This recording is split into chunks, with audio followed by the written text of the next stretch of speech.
Hello শিক্ষার্থী বন্ধুরা, আশা করি সবাই ভালো আছেন। তো গতকালকের ক্লাসটা ঠিক যেখান থেকে শেষ করছিলাম আজকে ঠিক সেখান থেকেই শুরু করতেছি। গতকালকে আমরা দেখেছিলাম যে পণ্য ক্রয় হিসাব ডেবিট এই রিলেটেড মোট 4টা আছে। তো এর সাথে আরেকটা রিলেটেড আছে, সেটা হলো ক্রয়কৃত পণ্য যদি ফেরত দেওয়া হয় তাহলে কি হবে। অর্থাৎ নগদে পণ্য ক্রয় করা হলো, আজকে যদি এই পণ্যটা ক্রয় করা হয়, ঠিক এই পণ্য যদি ফেরত দেওয়া হয় কোনো কারণে, তাহলে এই যে ক্রয়কৃত পণ্যটা ফেরত দিলে ঠিক এইটার একটা উল্টা হবে। ঠিক সেম ভাবে ধারে ক্রয়কৃত পণ্য, চেকের মাধ্যমে ক্রয়কৃত পণ্য, প্রদেয় নোটের মাধ্যমে ক্রয়, এই 4 ফরম্যাটে ক্রয় করার পর এটা যদি ফেরত দেওয়া হয় তাহলে ডেবিট ক্রেডিটটা কেমন হবে। দুটো একসাথে করলে হবে কি, কম্পেয়ার করলে মনে রাখতে সুবিধা হবে। কেমন, আমরা যখন ক্রয় করছি একটু ফলো করো, ক্রয় হিসাব ডেবিট, নগদান হিসাব ক্রেডিট। কিভাবে, যখন আমরা নগদে ক্রয় করছি, ঠিক এই পণ্যটা যখন আমরা ফেরত দিব, যে নগদে ক্রয়কৃত পণ্য ফেরত দেওয়া হলে তখন ঠিক এটার উল্টা, এখানে নগদান হিসাবটা ক্রেডিট হয়েছে, এখানে নগদান হিসাবটা ডেবিট হবে। এখানে ক্রয় হিসাবটা ডেবিট ছিল, এর সাথে যুক্ত হবে ক্রয় ফেরত হিসাব ক্রেডিট, অর্থাৎ ক্রয়ের সাথে ফেরত হিসাবটা যুক্ত হবে। তাহলে দেখো এটা কিন্তু এটা বিপরীত, তার মানে একটা যদি মনে রাখা যায় অটোমেটিক্যালি এটা কিন্তু মনে রাখা যাবে। ঠিক সেম ভাবে ধারে ক্রয়কৃত পণ্য, ক্রয় হিসাব ডেবিট, পাওনাদার বা প্রদেয় হিসাব ক্রেডিট, এটা ধারে ক্রয় কিনা, এটা যখন আমি ফেরত দিব তখন এটা ঠিক উল্টা হবে। এখানে দেখো প্রদেয় বা পাওনাদার হিসাব ক্রেডিট হয়েছে, ঠিক এখানে যায় দেখা যাচ্ছে প্রদেয় বা পাওনাদার হিসাব ডেবিট। তাহলে উল্টা হবে কি হয়েছে, ক্রয় হিসাব ডেবিট ছিল, এখানে উল্টা হয়ে ক্রয় ফেরত হিসাবটা ক্রেডিট হয়েছে। তৃতীয়ত দেখা যাচ্ছে চেকের মাধ্যমে ক্রয়, যখন চেকের মাধ্যমে ক্রয় করছি তখন কি হয়েছে, ক্রয় হিসাব ডেবিট, ব্যাংক হিসাব ক্রেডিট। যখন আমরা এটা ফেরত দিব তখন কি হবে, চেকের মাধ্যমে ক্রয়কৃত পণ্য ফেরত, ব্যাংক হিসাব ডেবিট, কারণ এখানে ব্যাংক হিসাবটা ক্রেডিট ছিল, ঠিক উল্টা হয়ে ব্যাংক হিসাবটা এখানে ডেবিট হয়ে গেছে। অটোমেটিক্যালি ক্রয় হিসাব ডেবিট ছিল, উল্টা হয়ে ক্রয় ফেরত হিসাবটা ক্রেডিট হয়ে গেছে। লাস্ট যেটা প্রদেয় নোটের মাধ্যমে যদি ক্রয় করা হয়, সেম ক্রয় হিসাব ডেবিট, যেহেতু নোটের মাধ্যমে ক্রয় করা হয়েছে, প্রদেয় নোট হিসাব ক্রেডিট। তো এখানে ঠিক উল্টাটা ফেরত দিলে হবে। কেমন, প্রদেয় নোটের মাধ্যমে যখন আমরা ফেরত দিব তখন প্রদেয় নোট এখানে ক্রেডিট ছিল, ঠিক উল্টা করলে প্রদেয় নোট হিসাব ডেবিট হবে। আর ক্রয় হিসাবটা ডেবিট ছিল, এটা উল্টা হয়ে ক্রয় ফেরত হিসাবটা ক্রেডিট হবে। এই 4টা জিনিসই অনেকবার তোমাদের এক্সারসাইজ বা অনুশীলন বা বইতে দেওয়া আছে, কিন্তু যখন তোমরা এরকম তুলনা করে পড়বে তখন তোমাদের মনে রাখতে সুবিধা হবে যে তোমার কোনো কারণে এটা ভুলে গেছো কিন্তু একটা মনে আছে, তো তুমি জানো এটারই ঠিক উল্টাটা বিপরীতটা হবে। আবার এটা মনে আছে, এটা ভুলে গেছো, তুমি জানো এটারই উল্টাটা এটা হবে। এইভাবে বিপরীত ভাবে পড়লে পরে অনেকদিন মনে থাকবে। কিন্তু বইয়ে যে সূত্রগুলো দেওয়া আছে ওগুলো তো সম্ভব, কিন্তু ওগুলো তো মনে রাখতে গেলে একটু এক্সপার্ট হতে হবে। তো বিগিনারদের জন্য এটা খুব হেল্পফুল হবে আমি মনে করি। তো এরপরে আমি যেটা দেখাবো সেটা হচ্ছে পণ্য ক্রয়ের জায়গা যদি বিক্রয় করা হয় তাহলে এইভাবে কিভাবে দেখানো হয়। নেক্সট টপিকসটাতে আমি এটা দেখাচ্ছি। তো দেখো এবার আমরা জানবো পণ্য বিক্রয় সম্বন্ধে। এর আগের বার আমরা দেখলাম ক্রয় সম্বন্ধে, অর্থাৎ পণ্য যদি বিক্রয় করা হয় তাহলে কি হবে। একটা কথা মনে রাখবা, বিক্রয় যদি পণ্য করা হয় তাহলে সেটা ক্রেডিট হবে। এই একটা কথা মনে রাখলে বাকিগুলো অটোমেটিক্যালি হবে। কেমন, যদি পণ্যটা নগদে বিক্রয় করা হয় তাহলে নগদান হিসাব ডেবিট, বিক্রয় হিসাব ক্রেডিট। আগে বলছি বিক্রয়টা ক্রেডিট হবে। তাহলে কি ফরম্যাটে বিক্রি করা হলো, নগদে বিক্রি করা হলো, নগদে বিক্রি করার কারণে নগদান হিসাবটা ডেবিট, বিক্রয় কিন্তু ক্রেডিট। দ্বিতীয়ত যদি পণ্যটা ধারে বিক্রি করা হয় তাহলে দেখো বিক্রয় হিসাব আবার ক্রেডিট। তাহলে এবার কিন্তু নগদে বিক্রি করা হয়, এবার বিক্রি করা হচ্ছে কিভাবে, ধারে বিক্রি করা আছে। তো ধারে বিক্রি করলে দুটো জিনিস আছে, সেটা হচ্ছে কি অনেক বই দেনাদার থাকে আর বই প্রাপ্য হিসাব থাকে। তো দুইটার মধ্যে যে কোনো একটা লেখাই রাইট। তো প্রাপ্য বা দেনাদার হিসাব ডেবিট, বিক্রয় হিসাব ক্রেডিট। যদি চেকের মাধ্যমে বিক্রি করা হয় তাহলে ব্যাংক হিসাব ডেবিট, বিক্রয় হিসাব ক্রেডিট। দেখো এখানে আবার বিক্রয় হিসাব ক্রেডিট হয়েছে। ফরম্যাটটা কি, ফরম্যাট হচ্ছে চেকের মাধ্যমে বিক্রয় করা হয়েছে, যার কারণে ব্যাংক হিসাবটা ডেবিট হয়েছে।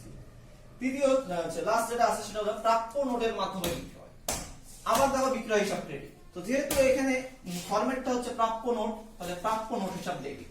তো এই 4টা থেকে আমরা একটা জিনিস দেখলাম, সেটা হচ্ছে কি এই 4টাতে যেটাই ভাবে করা হোক না কেন, বিক্রয় হিসাব ক্রেডিট, বিক্রয় হিসাব ক্রেডিট, বিক্রয় হিসাব ক্রেডিট, বিক্রয় হিসাব ক্রেডিট। তার মানে এটা থেকে আমরা বলতে পারি যে বিক্রয় হিসাব যদি আমরা দেখি পণ্য বিক্রয়, তাহলে আমরা অলরেডি ক্রয় ডেবিট করতে পারবো বিক্রয়।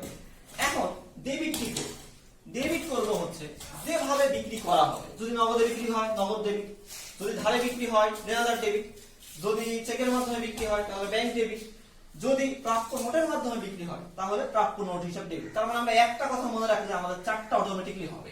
আর ব্যবসা প্রতিষ্ঠানে ক্রয় আর বিক্রয় হবে, প্রতিনিয়ত হবে। যদি 10টা এন্ট্রি থাকবে দেখবা 4-5টাই ক্রয় বিক্রয় রিলেটেড আছে, তাহলে তোমার 4-5টা ইজিলি হয়ে গেল। এখন এই বিক্রয়কৃত পণ্য যদি ফেরত দেওয়া হয় তাহলে কি হবে, ঠিক এখানে আমরা যেটা শিখছি ঠিক সেটা উল্টাটা আমরা ফেরতের সময় করব, যেটা আমরা আগের বার দেখছি। যেমন যদি নগদে বিক্রয় করা হয় বিক্রয় হিসাব ক্রেডিট। ঠিক এটার উল্টা হবে যদি এই বিক্রয়কৃত পণ্য নগদে ফেরত দেওয়া হয়। এখানে বিক্রয় হিসাব কি ছিল? ক্রেডিট। এর সাথে বিক্রয় হিসাবের সাথে শুধু ফেরত কথাটা যুক্ত করতে হবে, বিক্রয় ফেরত হিসাব ডেবিট। এখন প্রশ্ন হচ্ছে এখানে নগদে ক্রয় করা হয়েছিল, তাহলে এখানে নগদে ফেরত, নগদ এখানে ডেবিট ছিল, এখানে নগদ একটা ক্রেডিট হয়ে গেছে। ঠিক এটার উল্টা, কারণ একটা যদি মনে থাকে অটোমেটিক্যালি এটা মনে থাকে।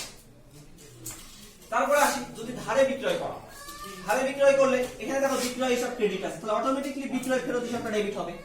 তাহলে এইখানে দেখা যাচ্ছে দেনাদার বা প্রাপ্য হিসাব ডেবিট আছে, তাহলে এটা উল্টা, তাহলে দেনাদার বা প্রাপ্য হিসাবটা এখানে ক্রেডিট হয়ে গেছে।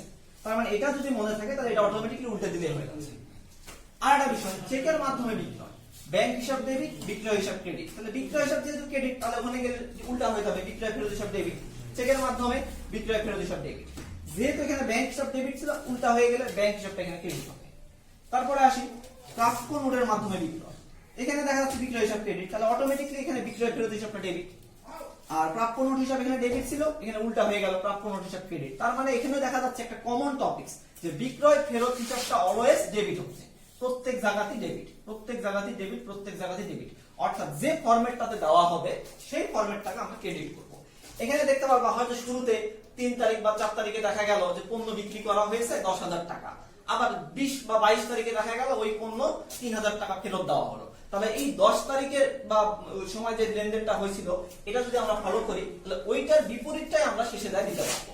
তো অনেকে আসে ঘাবড়ে যায়, বুঝতে পারে না যে আমি ফেরত দিছি কেমন করতে হবে। তো এক্ষেত্রে তোমাদের একটা সহজ বুদ্ধি হচ্ছে দুইটা পাশাপাশি দেখানো হচ্ছে, এর ফলে একটা যদি মনে রাখা যায় তাহলে অটোমেটিকলি বিপরীতটা মনে রাখা যাবে। এই ফলে হবে কি তোমাদের মনে রাখতে সুবিধা হবে। নেক্সট টপিকসে আমি আরো কিছু শর্টকাট টেকনিক্স দেখাবো। স্টার্ট। এবার আমরা দেখবো কিছু গুরুত্বপূর্ণ টপিকস। প্রথমে দেখো নগদ টাকা। ব্যবসায় প্রতিষ্ঠানে নগদ টাকাটা সবথেকে বেশি আসে। নগদ টাকা কি আছে? আসে, আবার চলেও যায়। এই দুটো জিনিস খুব বেশি হয়। তোমরা যদি 10টা লেনদেন করো দেখবা 7টা থেকে 8টার ভিতরে এই নগদ টাকার কথাটা ঢুকে আসে। তো নগদ টাকার একটা সহজ টপিক শিখে দিই, সেটা হচ্ছে নগদ টাকা যদি আসে, মানে যেভাবেই হোক ব্যবসা প্রতিষ্ঠানে যদি আসে তাহলে সেটা ডেবিট। যদি নগদ টাকা চলে যায় তাহলে সেটা ক্রেডিট। কিভাবে গেছে যায়, কিন্তু টাকা তো গেছে। আর যেভাবেই হোক টাকা তো আসছে, শুধু এটুকু মাথায় রাখবা, তাহলে ডেবিট ক্রেডিট নির্ণয় করতে সহজ হবে। টাকা আসছে, পণ্য বিক্রয় করছো, টাকা আসছে, কাউকে তুমি ঋণ দিছো, টাকা চলে গেছে। তো এইরকম যত ঘটনা আছে, টাকা চলে গেল, টাকা আসলো, এইটা মনে রাখবা, আসলে ডেবিট, চলে গেলে ক্রেডিট। আবার একটা বিষয়, সেটা হচ্ছে ধারে ক্রয় ও বিক্রয়। অনেকে আছে ভুল করে, যে ধারে ক্রয় করে ভুল করে দেনাদার লেখে বা প্রাপ্য হিসাব লেখে, আবার অনেকে বিক্রয় করে পাওনাদার হিসাব লেখে, মানে এটাকে উলট পালট করে ফেলায়। এই ধরনের যদি একটু সহজভাবে মনে রাখা যায়, তো ধারে ক্রয় করলে পাওনাদার বা প্রদেয় হিসাব, আর বিক্রয় করলে দেনাদার বা প্রাপ্য হিসাব। তো অনেকে গুলাই ফেলা, আমি একটা সহজ টেকনিক শিখে দিই। যেহেতু ক্রয় করেছি, ক্রয় করে তো টাকা দিতে হবে, তো দিতে গেলে প্রদেয় কথাটা মনে রাখা। প্রদেয় অর্থ আমাকে কিছু পরিশোধ করতে হবে।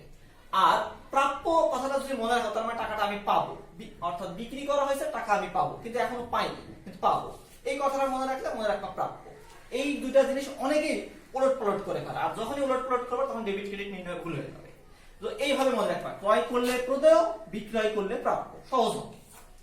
এবার আসি মূলধন হিসাব। মূলধন কি? মালিক যারা কিছু নিয়ে ব্যবসা শুরু করে, মূলত সেটাই হচ্ছে মালিকের মূলধন। যেমন মালিক যে সকল সম্পদ আনবে সেগুলোকে আমরা ডেবিট করবো, সহজ কথা। তাহলে মূলধন হিসাবটা কি করবো? মাথায় রাখবা, মূলধন হিসাব যখনই দেখবা তখনই সেটা ক্রেডিট। এখন দেখা যাচ্ছে একটা উদাহরণ দিয়েছি, যেমন নগদ 10,000 টাকা, আসবাবপত্র 5,000 টাকা, আর ব্যাংক জমা 3,000 টাকা নিয়ে একটা ব্যবসা শুরু করতে। একটা ব্যবসা শুরু করতে গেলে ন্যূনতম হলে কিছু না কিছু ক্যাপিটাল দরকার হয়। আর এই ক্যাপিটালের মধ্যে শুধু যে টাকাই থাকবে তা না, আসবাবপত্র থাকতে পারে, যন্ত্রপাতি থাকতে পারে, পণ্যদ্রব্য থাকতে পারে। এক কথায় মালিক যা কিছু ইনস্ট্রুমেন্ট নিয়ে ব্যবসাটা শুরু করবে সেগুলোকে মূলধন বলা হচ্ছে। তো এখানে দেখো 3টা মূলধনের কথা বলা হয়েছে, একটা হচ্ছে নগদ, একটা হচ্ছে আসবাবপত্র, আর একটা হচ্ছে ব্যাংকে জমা। তো তার কাছে নগদ ছিল 10,000 টাকা, আসবাবপত্র ছিল 5,000 টাকা, ব্যাংক জমা ছিল 3,000 টাকা। আমি আগেই বলছি যে সকল সম্পদ আনবে সেগুলোকে ডেবিট করতে হবে। এই কথা মনে থাকলে বলে, দেখো নগদান হিসাব ডেবিট, আসবাবপত্র ডেবিট, ব্যাংক হিসাব ডেবিট। দেখো ডেবিট ডেবিট ডেবিট। এখন প্রশ্ন হচ্ছে তার মূলধন কত? সে যে এই সম্পদগুলো আনলো টোটালি কত টাকা? 10,000, 5,000, 3,000, টোটাল কত টাকা আনছে? 18,000 টাকা আনছে। তাহলে তার টোটাল মূলধন হচ্ছে ক্রেডিট 18,000 টাকা। কোনোভাবে এখানে কিন্তু ভুল করা যাবে না। কেন ভুল করা যাবে না? কারণ এই টোটাল সম্পদগুলাই তার ক্যাপিটাল। আমরা অনেকে ভাবে যে শুধু নগদ টাকাটাই তার ক্যাপিটাল। না, নগদ টাকাটা শুধু ক্যাপিটাল না, কারণ ব্যবসা শুরু করতে গেলে সবকিছুই দরকার আছে। আর যা কিছু নিয়ে ব্যবসা শুরু করবে সেটাই হচ্ছে তার মূলধন। তবে কথার ভিত্তিতে একটু চেঞ্জ হতে পারে। কেন? এখন মালিক যদি কিছু টাকা ঋণ করে নিয়ে আসে, সেটা কিন্তু মালিকের মূলধন বলা যাবে না। এই জন্য কথার পরিপ্রেক্ষিতে কিছু চেঞ্জ হতে পারে, কিন্তু ম্যাক্সিমাম ক্ষেত্রে মালিক যা কিছু নিয়ে আসবে সেগুলোই হচ্ছে মালিকের মূলধন। আর যদি ঋণের মাধ্যমে টাকা নিয়ে আসে, সেটা ব্যবসায়ের মূলধন, মালিকের মূলধন না। কারণ ঋণের টাকার উপর মালিকের ব্যক্তিগত কোনো অধিকার থাকে না, যার কারণে ওটা মালিকের ব্যক্তিগত মূলধন বলা যাবে না, ওটা ব্যবসায়ের মূলধন বলা যাবে। তবে সেটাকে দায় হিসাবে দেখানো হয়। তো যাই হোক, এত ডিটেলস এর লাইনের জন্য না গেলেও চলবে, শুধু এতটুকু মনে রাখবা, মালিক যা কিছু নিয়ে ব্যবসা শুরু করবে সেগুলোকে আমরা ডেবিট করব, আর টোটাল টাকাটা যোগ করার পর সেগুলো আমরা ক্রেডিট করব। আচ্ছা, মালিক যদি টাকা দেয় তাহলে সেটা মূলধন হবে। এখন মালিক যদি টাকা নিয়ে যায় তাহলে কি হবে? এইটাই হলো একটা বিষয়। যখন আনবে তখন সেটা মূলধন, আর যখন নিয়ে যাবে তখন হবে সেটা উত্তোলন হিসাব। অর্থাৎ মালিক যদি তার ব্যক্তিগত কোনো কাজের জন্য ব্যবসা প্রতিষ্ঠান থেকে কোনো কিছু নিয়ে যায়, তাহলে সেটাকে কি বলতে হবে? বলতে হবে উত্তোলন হিসাব। আর এই উত্তোলন হিসাবটা কি হবে? মনে রাখতে হবে, উত্তোলন হিসাব ডেবিট। এখন মালিক কি নিয়ে যেতে পারে? দেখো, কি নিতে পারে? নগদ টাকা নিয়ে যেতে পারে, ব্যাংক থেকে টাকা নিয়ে যেতে পারে, অর্থাৎ পণ্য নিয়ে যেতে পারে। কিরকম? একটা প্রতিষ্ঠান যদি ধরো বাল্ব বিক্রি করে, ইলেকট্রনিক্স এর সামগ্রী বিক্রি করে, এখন তার বাড়িতে একটা ইলেকট্রনিক্স এর বাল্ব দরকার, সে তার দোকান থেকে নিয়ে গেল। তো এই বাল্বটাকে সে ব্যবসার খাতায় কি হিসাবে লিখবে? এইটা হচ্ছে তার পণ্য, কারণ তার বিজনেসটা ইলেকট্রনিক্স পণ্য নিয়ে, অর্থাৎ ওই ইলেকট্রনিক্স পণ্যটা তার কাছে হচ্ছে প্রোডাক্ট। এই জন্য সে ওই ইলেকট্রনিক্স এর বাল্ব না লিখে লিখবে যে ক্রয় হিসাব ক্রেডিট। কারণ যখন সে বাল্বটা নিয়ে যাচ্ছে বা ইলেকট্রনিক্স দ্রব্যগুলো নিয়ে যাচ্ছে, তখন কিন্তু সে লাভ ধরবে না, ন্যূনতম তার যেটা কিনা দাম সেই হিসাবে তার খাতা লিখে রাখবে।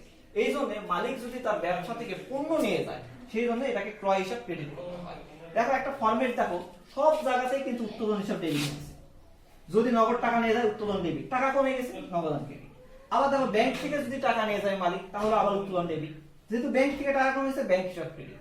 আবার যদি পণ্য নিয়ে যায় তাহলে আবার উত্তোলন ডেবিট, যেহেতু ক্রয় হিসাব ক্রেডিট হচ্ছে, কারণ কি পণ্য কমেছে। তার মানে দেখো, তিন ফরম্যাটেই উত্তোলন হিসাবকে ডেবিট করা হয়েছে, তিন ফরম্যাটেই উত্তোলন হিসাবকে ডেবিট করা হয়েছে।